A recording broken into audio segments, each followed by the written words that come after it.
Emotions ran high at last night's oversight hearing. Crime victims presented impassioned testimony.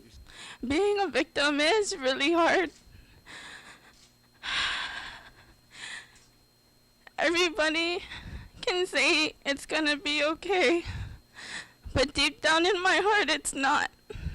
It's not a bruise, it's a scar. How could I put my trust in a justice system that only considers me as a case number?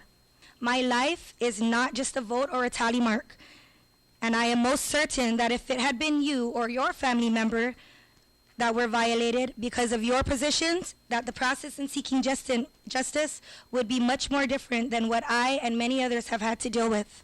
At the request of lawmakers from a roundtable held back in March, Attorney General Leonardo Rapadas provided senators with copies of standard operating procedures on how the office deals with victims. Rapadas testified that his office is overwhelmed. 16 line prosecutors and 10 victim advocates handle more than 10,000 active cases.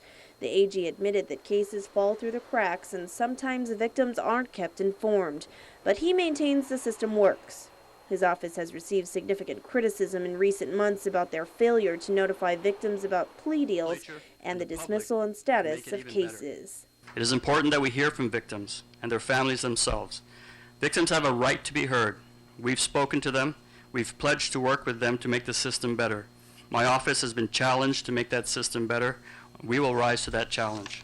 Rapadas says his office is reaching out to victims groups for ideas. With such a huge caseload and an increase in violent crimes, senators wanted to know how the office prioritizes where it will deploy its prosecutorial resources. Priority are the victim cases, the serious cases, the homicides, the sexual assault cases. Those are the priority cases. We do go after the more serious crimes and prioritize them and put them up at the top.